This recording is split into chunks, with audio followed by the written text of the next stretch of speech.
반갑습니다. 매년 5월 둘째 주일은 어머니 날 또는 어버이 주일로 지키고 있습니다. 어머니 날의 시작은 미국의 웨스트 버지니아 그 웹스터라는 그 마을에 안나 자이비스라는 여인이 어머니와 둘이서 잘 살고 있었습니다. 그런데 어느 날 그토록 사랑하던 어머니가 불의의 사고로 세상을 떠나게 되었습니다.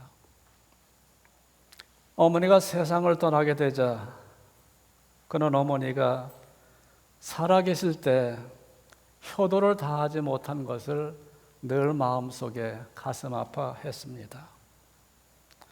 장례식을 마치고 난 이후에 그는 평소에 어머니가 좋아하시던 카네이션 꽃을 산소 주변에 심기 시작했습니다.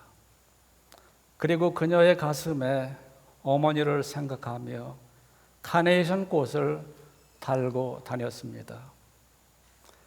그러던 어느 날 그녀는 친구의 초대를 받아서 파티에 참석을 하게 되었는데 그때 그녀는 어머니에 대한 그리움의 표현으로 카네이션을 달고 그 파티에 또 참석을 했습니다. 가슴에 단 카네이션을 보고 사람들이 질문을 하였습니다. 그때 그는 돌아가신 어머니가 너무나 그리워서 어머니가 좋아하시던 카네이션을 가슴에 달았다라고 하였습니다. 그녀는 그 이후에 이 땅의 모든 자녀들이 1년 중에 하루만이라도 어머니를 기억하였으면 좋겠다는 생각을 하였습니다. 그는 $100,000의 어머니 유산을 기금으로 하여서 어머니날 재정을 국내에 탄원을 하기 시작했습니다. 그로부터 7년 이후에 미국의 28대 대통령 토마스 윌슨 대통령이 취임 시에 어머니 날을 제정하여 선포했고 미 의회는 1914년 5월 둘째 주일을 어머니 날로 정하였습니다. 그로부터 살아계신 어머니의 가슴에는 붉은 카네이션을 달고 어머니의 은덕을 또 기리면서 그리고 돌아가신 어머니를 위해서는 살아계신 어머니의 가슴에는 그 붉은 카네이션 그리고 돌아가신 어머니를 위해서는 흰 카네이션을 자기의 가슴에 달고 어머니의 은혜를 생각하면서 이 날을 지켰습니다. 우리나라는 1956년 국무회의에서 5월 8일을 어머니 날로 정하였고 1973년부터 어버이날로 개정하여 지키고 있습니다. 저는 오늘 어버이 주일 설교를 준비하면서 너무나 가슴이 벅찼습니다. 왜냐하면은 제가 부모님을 향하여서 너무나 한 것이 없고 너무나 불효를 하였기 때문에 과연 내가 이 설교를 할 수 있는 마음의 준비가 되었나 생각할 때 저는 너무나 마음이 아팠습니다. 그러면서 하나님의 말씀을 가지고 제 자신도 도전을 받고 우리 성도 여러분들도 함께 하나님의 말씀으로 도전을 받았으면 하는 마음을 가지고 말씀을 준비하였습니다. 신명기 5장 16절에는 너는 너의 하나님 여호와의 명한 대로 내 부모를 공경하라. 그리하면 너의 하나님 여호와가 내게 준 땅에서 내가 생명이 길고 복을 누리리라 말씀을 하였습니다. 부모 공경은 하나님의 명령입니다. 그리고 이 계명은 10계명 중에 약속이 있는 첫 계명이라고 했습니다. 땅에서 잘되고 장수하리라 라는 약속입니다. 부모님을 무시해서 잘 되는 자녀들이 없습니다. 그러나 부모님을 공경해서 복을 받는 자녀는 참으로 많습니다.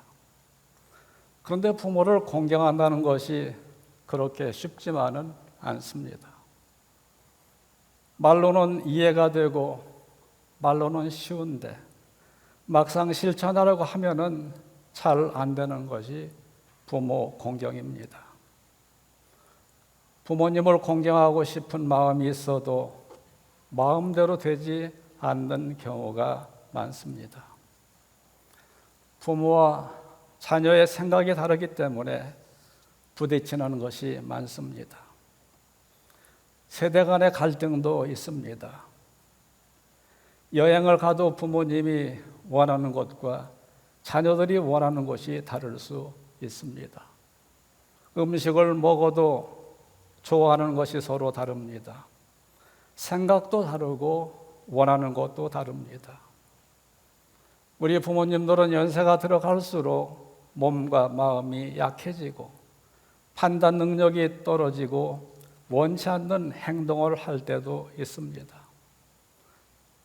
그러할 때 우리 자녀들은 어려움을 겪을 때가 많이 있습니다.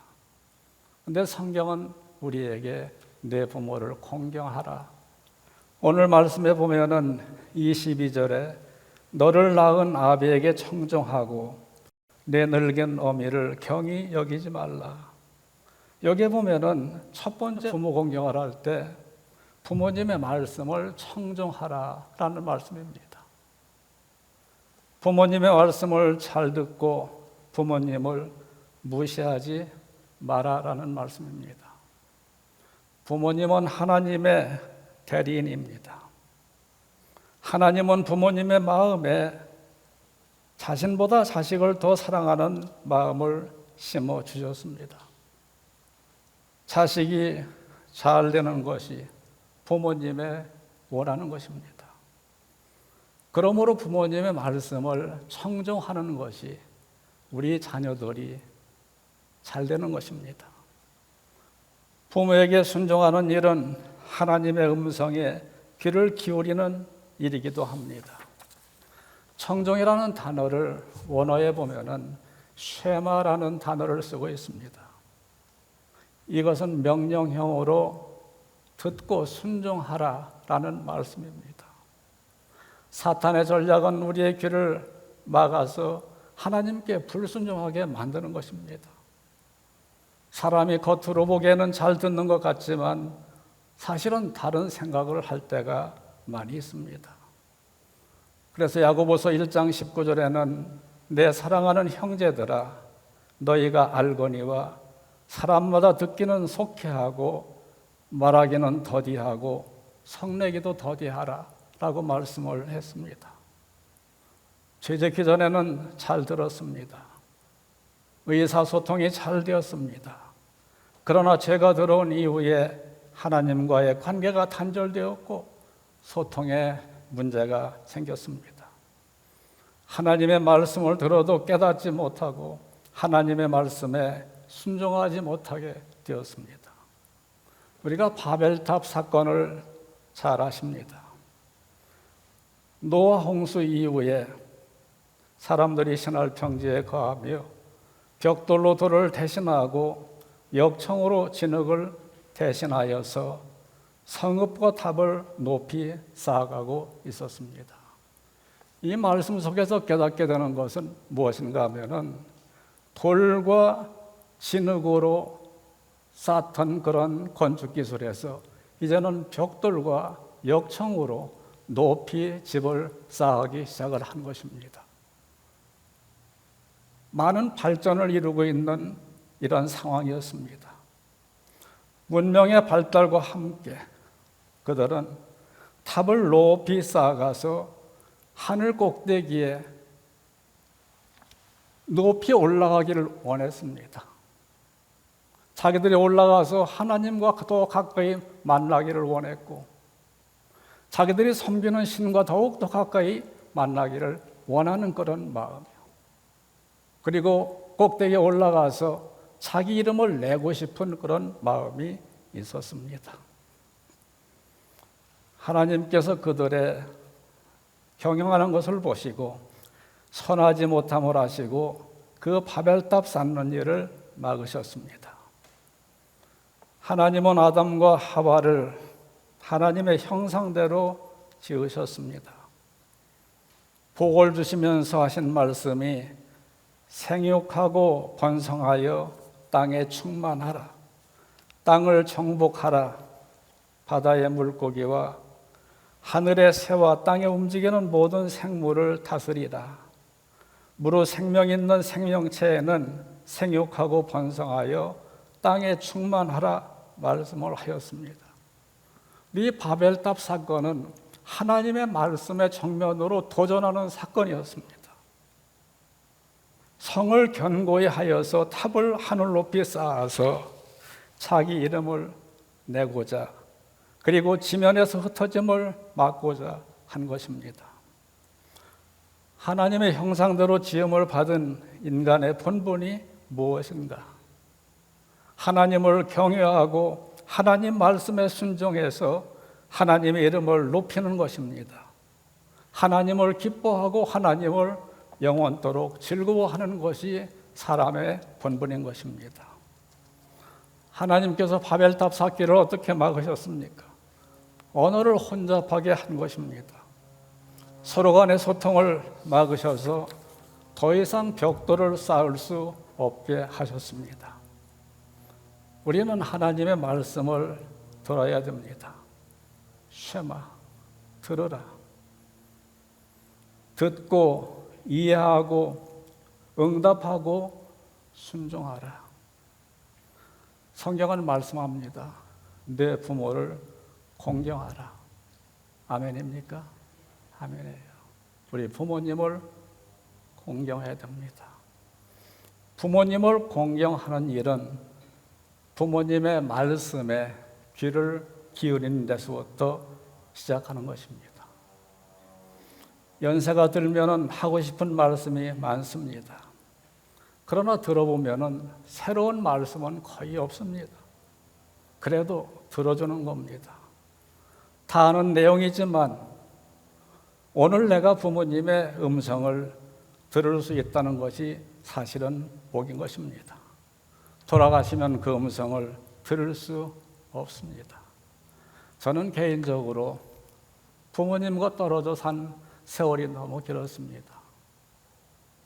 1974년도부터 한국을 떠나서 살다 보니까 꼭 50년의 세월 동안 저는 부모님과의 만남의 숫자가 많지가 못했습니다.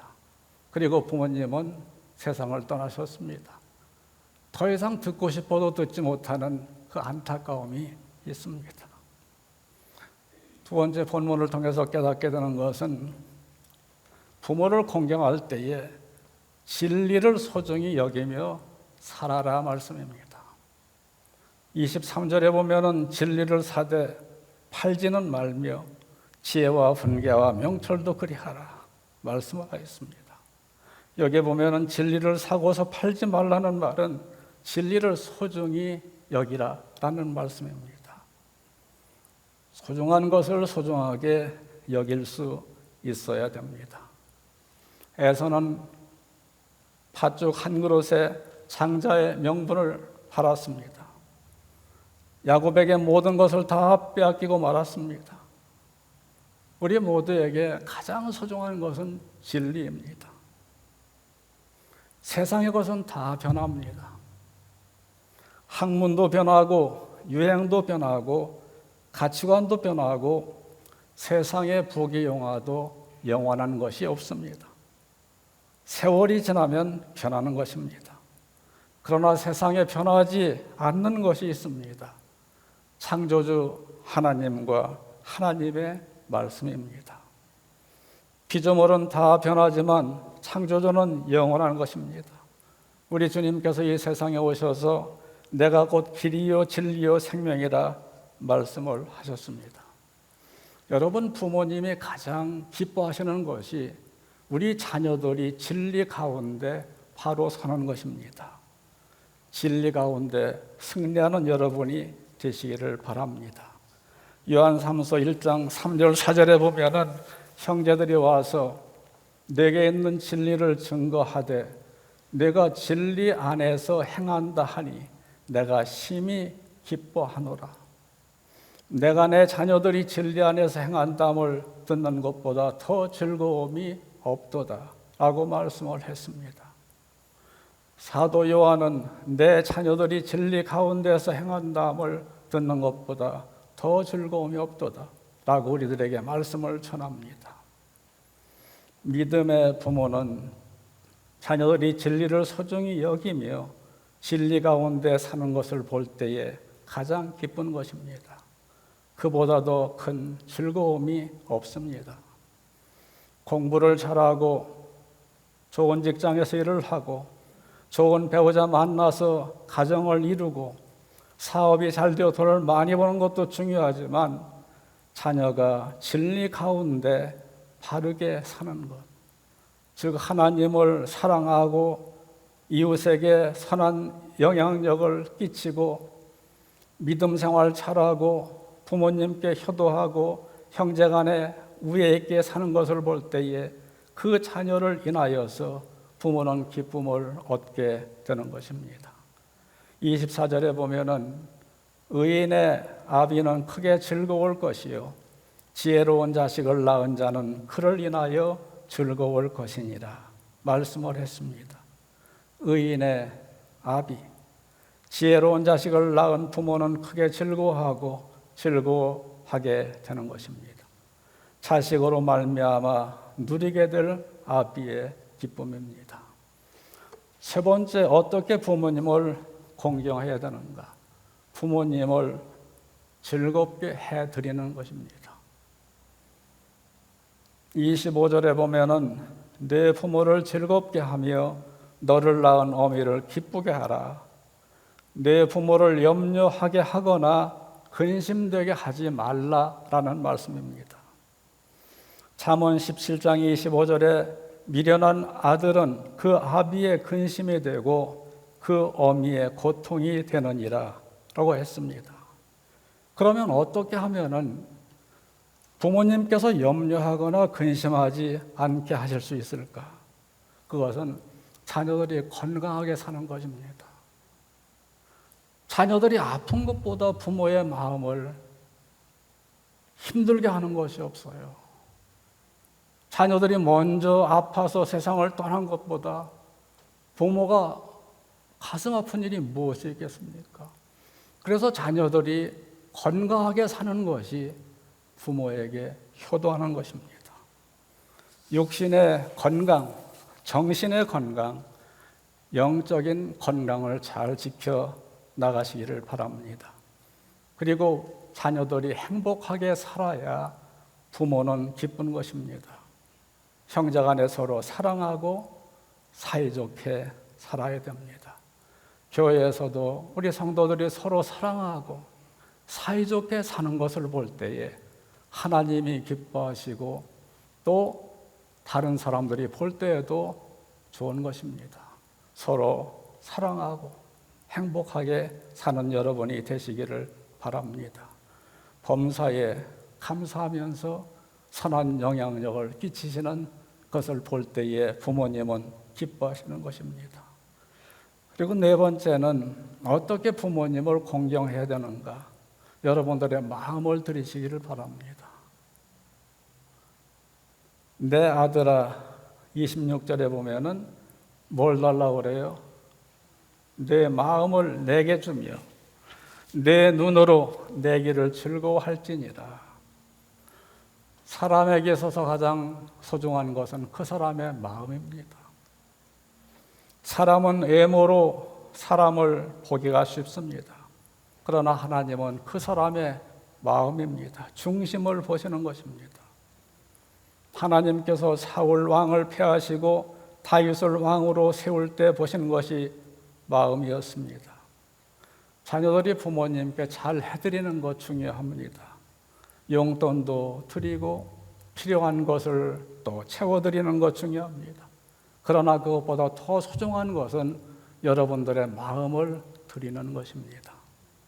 마음으로 부모님을 소중히 여기고 공경해야 합니다. 부모님이 부족한 것이 많아도 부모님을 무시하는 일이 없어야 됩니다.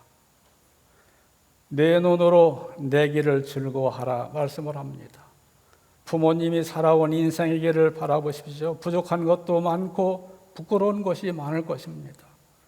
아무리 열심히 인생을 살았다 할지라도 아쉬움이 없고 후회가 남는 것이 인생입니다.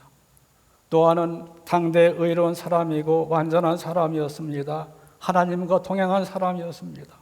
하지만 그도 포도주에 취하여서 자식들 앞에서 수치를 드러냈습니다. 지혜의 왕 솔로몬도 많은 실수를 하였습니다. 이 세상에 자녀 앞에서 실수가 없는 부모가 없습니다. 다 실수가 있습니다. 그런데 내 길을 즐거워하라고 그래요. 하나님의 말씀입니다. 우리 부모님의 삶에도 아쉬움이 있고 실수도 있고 후회가 있는 것입니다.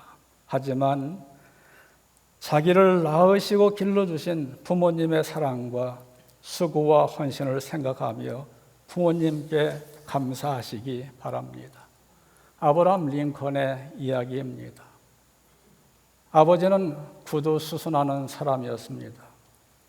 아브라함 링컨 대통령도 초등학교를 졸업하지 못한 사람이었습니다. 그가 미국의 대통령이 되었습니다. 미국 국회에 지식이 많고 훌륭한 많은 사람들이 아브라함을 헐뜯고 괴롭혔습니다. 대통령이 되어서 상원에 나가서 연설을 할 때 일입니다. 어느 국회의원이 이렇게 얘기를 했습니다. 당신같이 무식한 사람을 미국의 대통령으로 모시게 된 것이 우리에게는 다시 없는 불행이요. 당신의 아버지는 구두 수선한 사람인데 그런 사람의 아들, 그런 천한 사람의 아들을 우리가 대통령으로 모시게 됐다고 하면서 구두를 벗어서 들을 이런 얘기를 했습니다. 이 구두도 당신 아버지가 만들어준 것입니다라고 말을 했습니다. 얼마나 모욕적인 말입니까? 그때 아브라함 링컨은 이렇게 대답을 합니다. 의원님, 대단히 감사합니다. 오랫동안 잊고 있었는데 아버지를 기억나게 해 주셔서 감사합니다. 저는 아버지를 자랑스럽게 생각합니다. 우리 아버지는 구두를 만드시는 분이었고 그 직업에 충실하신 분이셨습니다. 나도 어깨 너머로 배운 바가 있으니 당신 구두가 고장이 나거든 가져오시오. 내가 수리해 드리겠습니다. 내 아버지는 구두 수선한 사람입니다. 라고 떳떳하게 자랑을 했습니다. 부모를 자랑할 수 있는 것이 우리 자녀들이 해야 될 일이라고 믿습니다. 어느 생명보험회사에서 광고한 내용을 소개를 합니다. 29 나이 14시간을 기다려서야 자식의 울음소리를 들을 수 있었습니다. 그때 당신도 모르게 기도를 올렸습니다.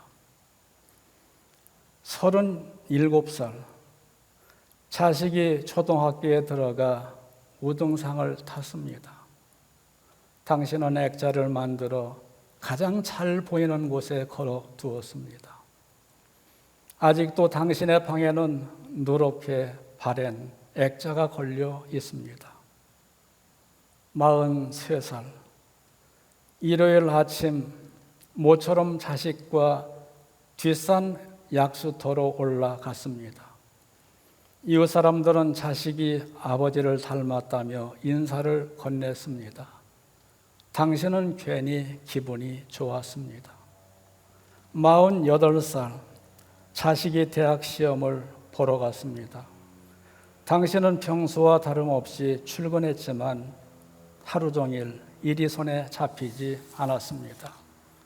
53살 자식이 첫 월급을 타서 내일을 사왔습니다.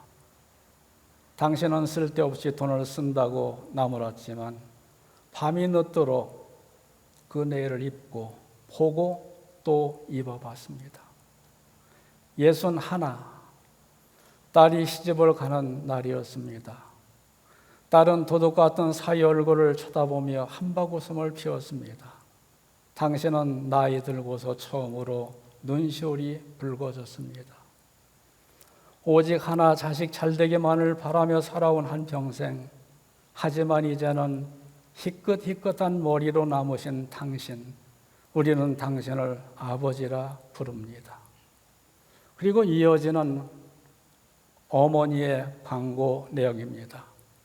21살, 당신은 고개를 2개 넘어 얼굴도 본 적이 없는 김시댁의 큰 아들에게 시집을 왔습니다.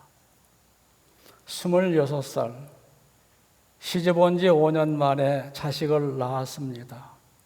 당신은 그제서야 시댁 어른들한테 며느리 대접을 받았습니다. 32살, 자식이 밤늦게 급체를 앓았습니다. 당신은 자식을 업고 읍내병원까지 20리를 달렸습니다.